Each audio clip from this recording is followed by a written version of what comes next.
The streetlights buzzed dimly overhead, casting long shadows over the wet pavement. Amaka's shoes, once bright pink, were now gray with dust. She had been walking aimlessly for hours, the weight of her duffel bag digging into her shoulder. Her phone was dead, her bank account nearly empty. Her former apartment? Gone. She stood at a quiet street corner, heart aching, mind numb. She had no idea where to go. She couldn't go back to Adeora's place. After everything, she couldn't stomach sleeping at a cheap hotel again.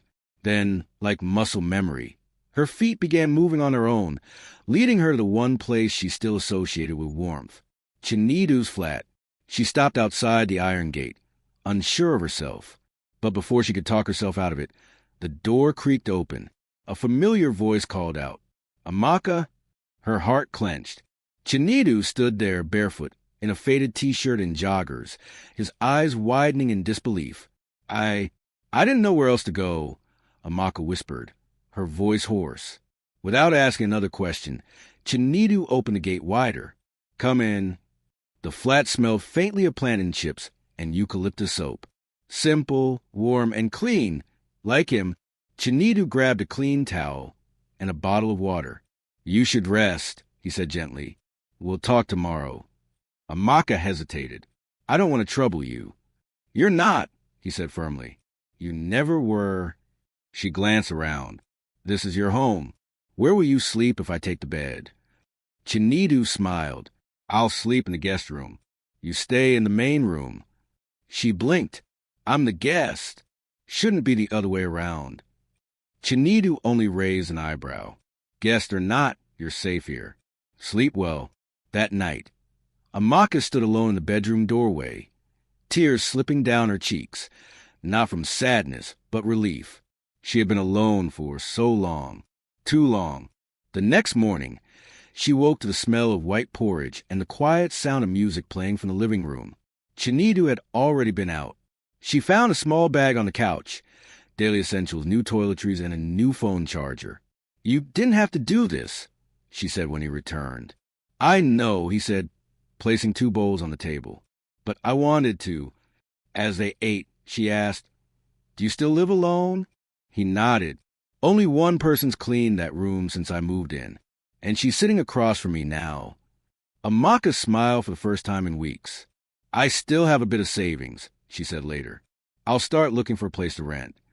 "No," Chinedu said, frowning. "It's not safe for you to live alone, not now. I'll pay rent." "No need," he interrupted.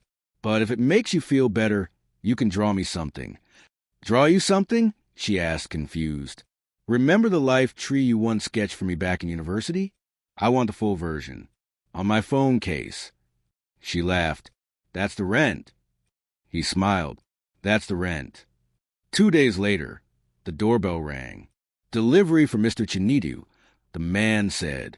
Amaka watched curiously as several pieces of furniture were brought in, custom-built cabinets, an adjustable desk, a standing lamp, and a wooden stool with inlaid detailing.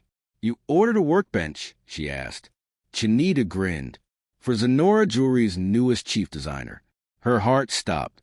"Wait, you knew I got the job?" "I may have pulled a few strings," he said, avoiding her gaze. "But don't look at me. Mama Nkechi signed the letter herself. Chinedu, call it destiny."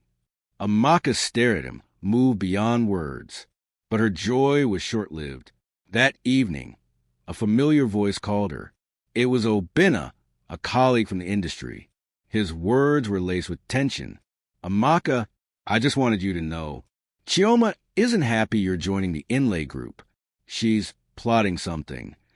Amaka stood outside the towering glass headquarters of Zinora Jewelries, her hands clenched tightly around the straps of her sketch portfolio. The morning sun reflected sharply off the company's signature golden emblem, a symbol of elegance, power, and legacy. She had dreamed of working here for years. And now, that dream was within reach. Inside, the marble floors gleamed beneath her feet, and staff moved with precision and purpose. She was directed to the design wing, where Obinna, a mild-mannered manager, greeted her with a soft smile. "We're glad to have you here. Amaka."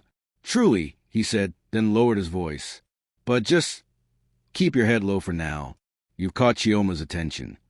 Amaka stiffened. I heard.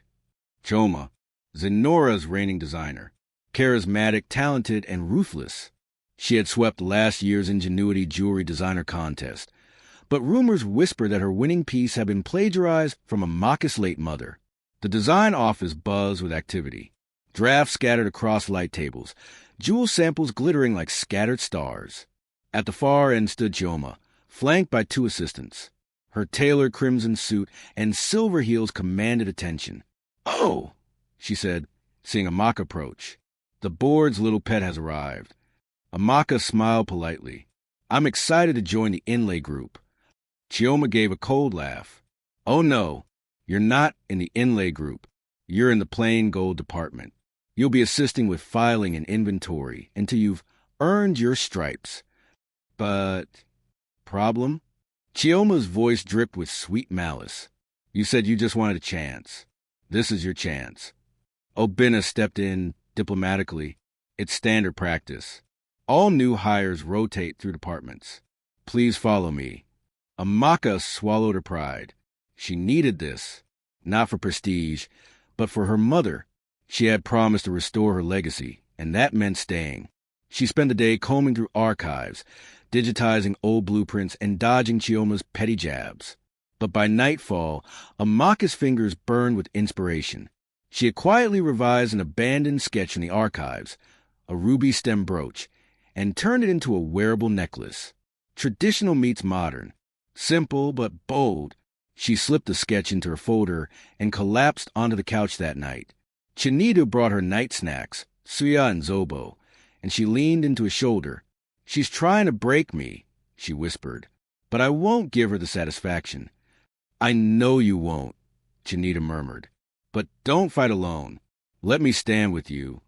The next morning, chaos erupted in production wing. A strike. Factory workers had halted production. Chioma's latest design couldn't be executed properly, and she blamed the artisans. Rumors swirled. Someone had sabotaged the specs. Amaka quietly stepped in. She had seen the design. The problem wasn't with the artisans, but with the layout. The angles were impossible to cut cleanly. She took a copy, reworked the dimensions slightly, and sent to Obina anonymously. By noon, the strike ended. The revised specs worked flawlessly. Chioma fumed, but couldn't argue. Someone had fixed her error, but no one knew who, until the end of the week, during a department meeting. Obina casually dropped the truth. The person who corrected the production file was Amaka. Dead silence. Chioma stared, mask slipping. "You what?" "I didn't sabotage it," Amaka said calmly. "I just wanted the factory back to work." Chioma's lips curled. "You just got here, and you're already trying to outshine me? Careful, dear. There's a long fall from false heights." That evening, Chinedu found Amaka standing outside, tears pricking her eyes. "I'm tired," she said. He handed her a small wrapped box. "Happy 100 days since we met again." Inside was a pair of hand-cut moonstone cufflinks. They're not expensive, but they're full moons. Circles. Wholeness. You said you lost everything. Now you're starting again. I want to be part of your circle. Amaka looked up, teary-eyed. "You always know exactly what I need." But that night, as she finally began to fall asleep, her phone buzzed with an unknown number.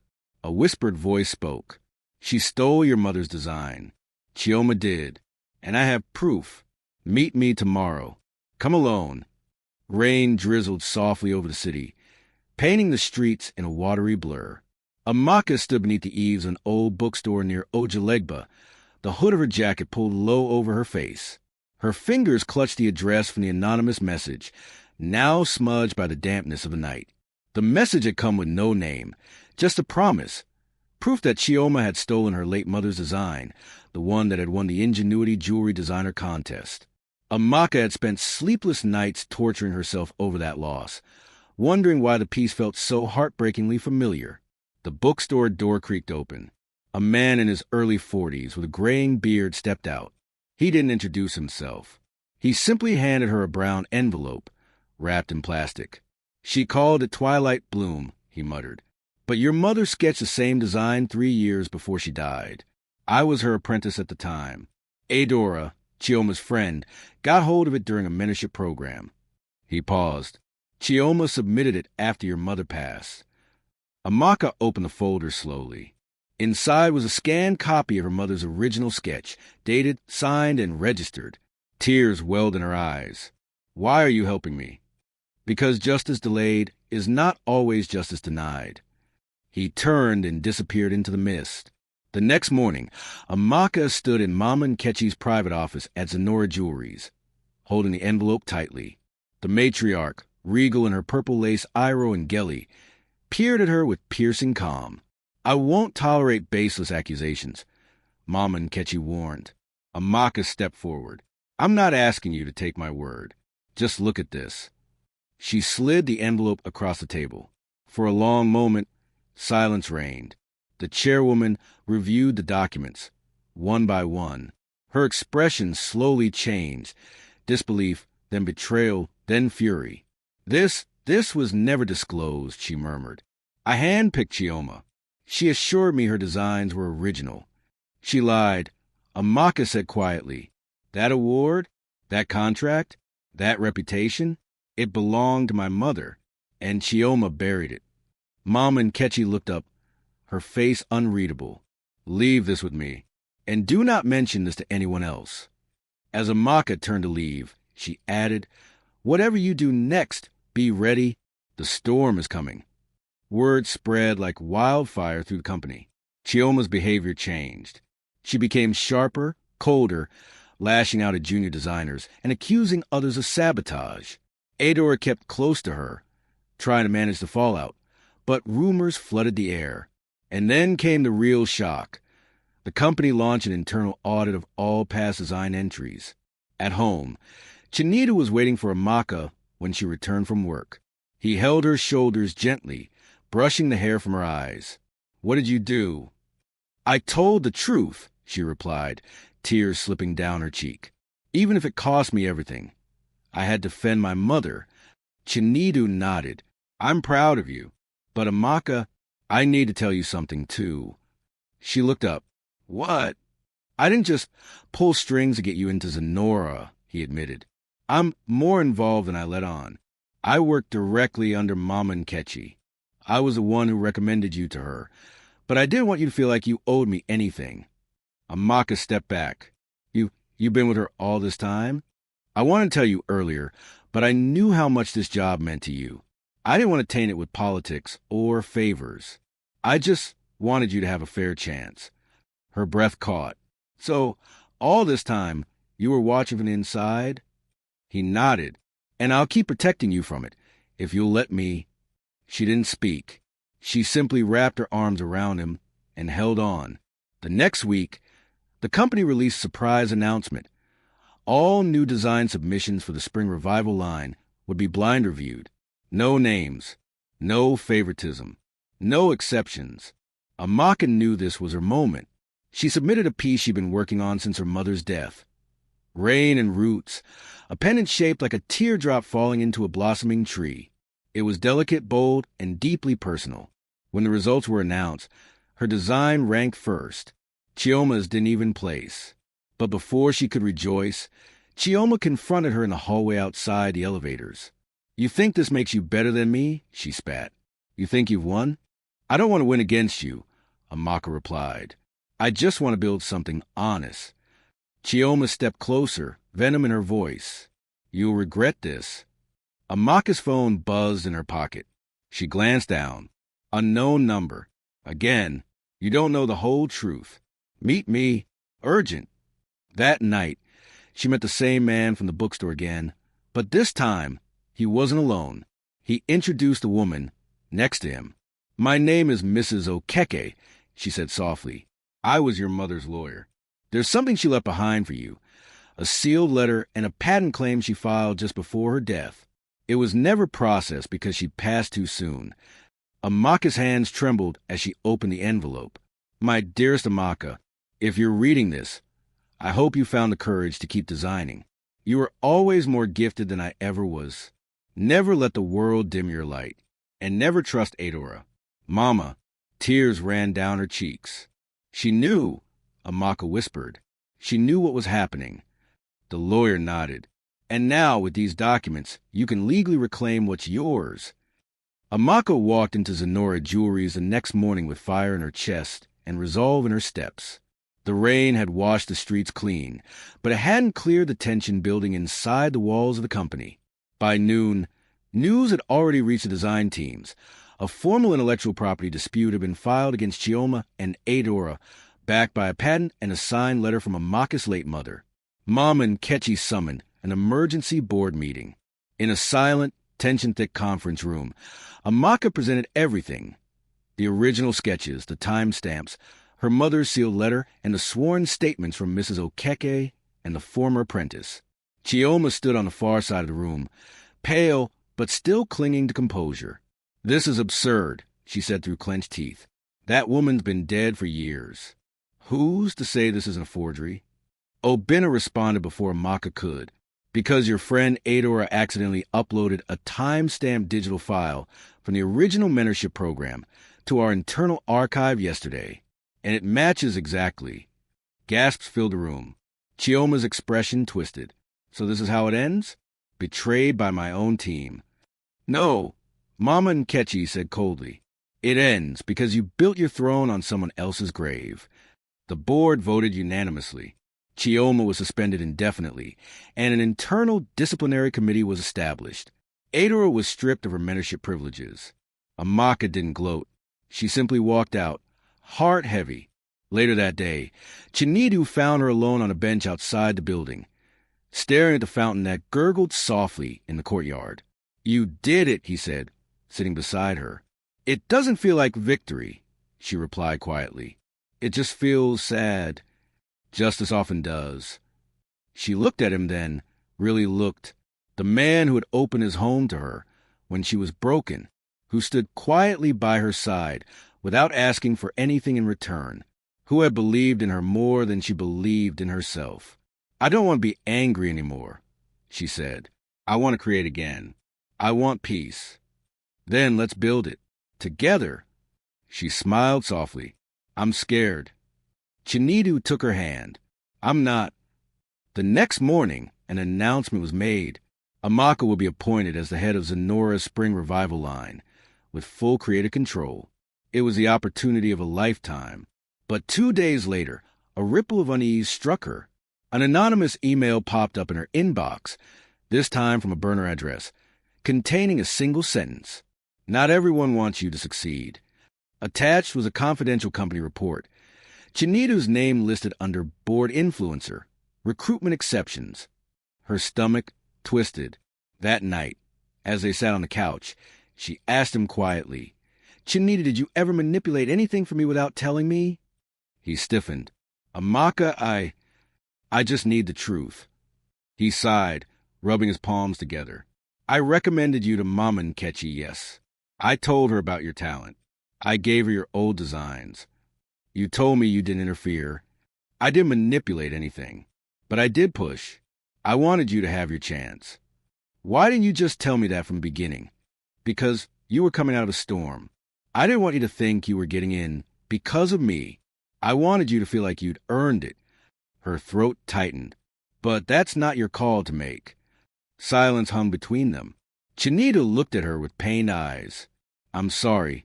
Amaka stood, walking toward the window, emotions churning. "I don't know if I can trust anyone right now. I never lied about how I feel about you. But if you need space, I'll wait." She didn't answer. Just watched the night swallow the street below. Days passed. She buried herself in work, in designs, and production meetings. Rain and Roots was moving into full development, and the company was preparing for its first ever Pan-African Jewelry Expo. But something felt missing. At night, she'd reach for her phone, only to stop herself. She missed his quiet strength, his silly jokes, the way he made white porridge taste like magic. But she also needed to stand without leaning on anyone. Then, on the eve of the expo, Obina approached her with a document. "You should see this," he said. It was a resignation letter. From Chinedu. He had stepped down from his internal liaison role and requested to transfer out of the city branch. without fanfare, without confrontation. Her heart sank. That night, she walked into the workshop late. The Rain and Roots necklace sat completed in a glass case, ready for its unveiling. Its silver trunk and moonstone leaves shimmered under the light. Taped to the glass was a note. You were never chosen because of me. You were always more than enough on your own. See. She wiped her eyes with the back of her hand. At the expo the next morning, her necklace stole the show. Rain and Roots was praised by critics and buyers alike for its symbolism, balance, and bold simplicity. After the crowd dispersed, a reporter asked her a question. What inspired you to stay and fight? Amaka looked past the cameras, past the applause. I lost everything, she said softly. But sometimes, starting over shows you what matters most. My mother gave me roots, but someone else gave me the courage to rise again. The cheers from the expo still echoed in Amaka's ears long after the crowd had disappeared. Her necklace, Rain and Roots, had been hailed as a symbol of rebirth. Buyers from Europe and South Africa had placed pre-orders. Interviews flowed in, but none of it mattered, not without him. That evening, back in her apartment, Amaka stood before the sketch of the life tree she had once drawn on Chinedu's phone case, its delicate leaves etched with trembling lines of hope. Her fingers traced the lines. She remembered his words. You're not a guest here. You're home. Yet she had let him walk out. Her phone buzzed. Obina again. He's flying to Port Harcourt tonight. I thought you should know. Amaka's breath caught. She grabbed her bag and sprinted out the door, heart racing. The roads blurred beneath the taxi lights. Her thoughts spiraled. Was he leaving forever? Was she too late? She reached the airport just as the boarding gate flashed.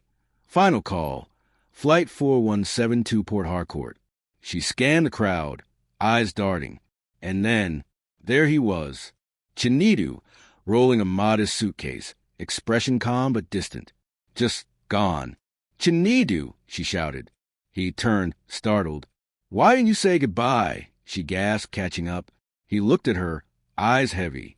You needed space. I didn't want to pressure you. Tears pricked her eyes. So you were just going to disappear? I thought I did enough damage already. Amaka shook her head. You saved me. Again and again. Even when I didn't know how to ask. He smiled sadly. But I didn't save us. She stepped closer. I don't want perfect. I just want you, honest, with your flaws, your annoying jokes, your white porridge. You sure? He asked softly. I'm tired of pushing away what makes me whole. He dropped his suitcase. Then I'm not going anywhere. She grabbed his face and kissed him right there at the terminal, amid strangers and blinking fluorescent lights. Weeks passed.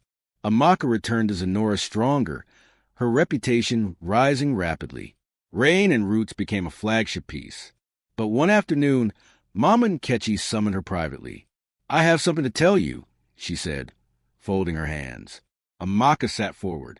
The board received an anonymous donation last month, an investment that ensured we could host a Pan-African Expo and restore worker benefits. It came from Chinedu.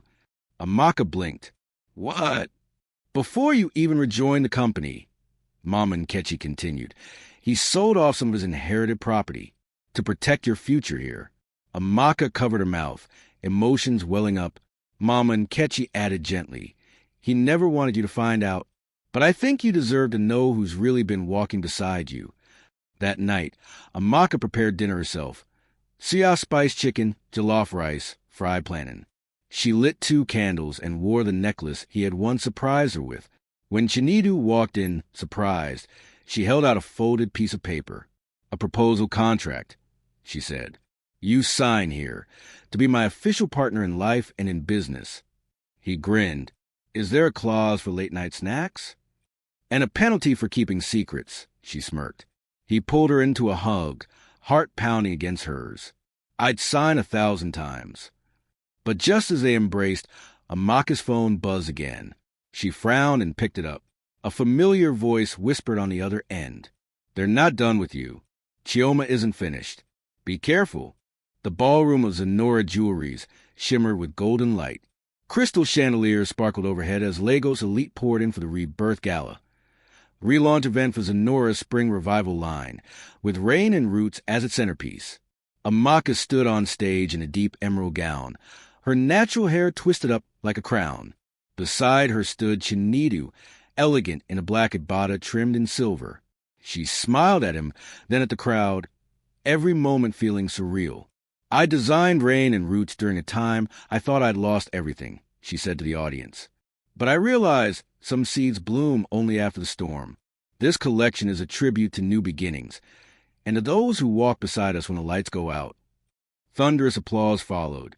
Yet as she stepped off the stage, Mama Nkechi approached with a troubled look. "You need to see something," she whispered. They moved to the hallway where a projection screen had been set up for press archives.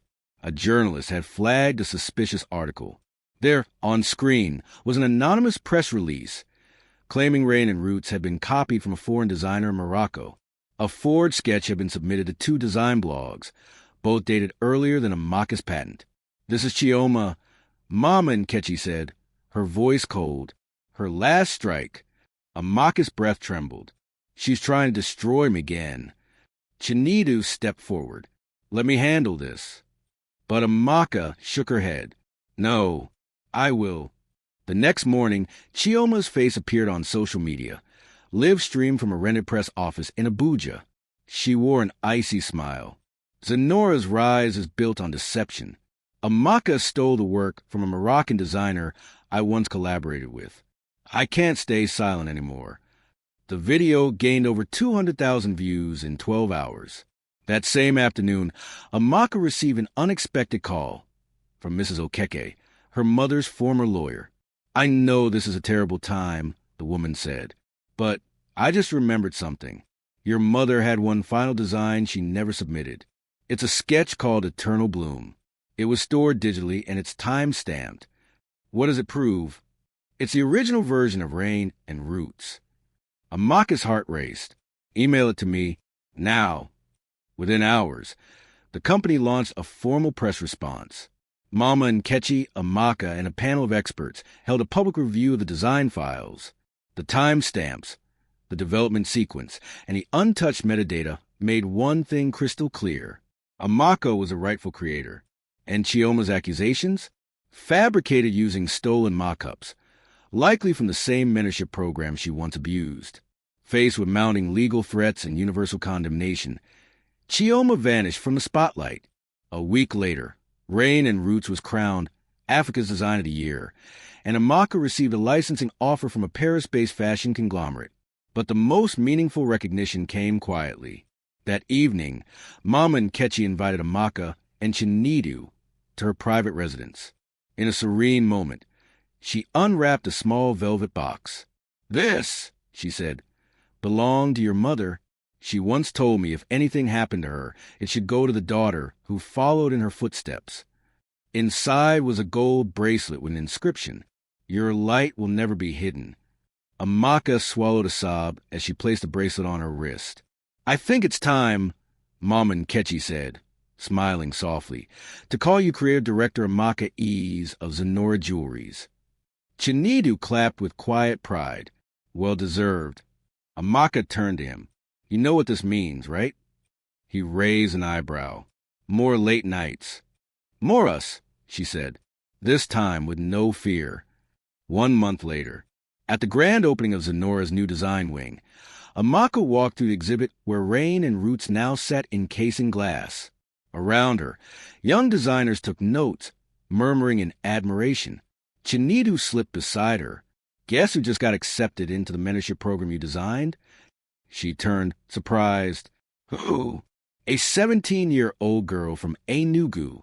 Said she started sketching because she saw you on TV. You're someone's inspiration now." Amaka looked at the girl from across the room, eyes wide, sketchpad clutched to her chest. And in that moment it hit her. Her mother's dream wasn't just fulfilled. It was reborn, beneath the mango tree, under the same mango tree where she and Chinedu had once shared their first true conversation. They now stood again.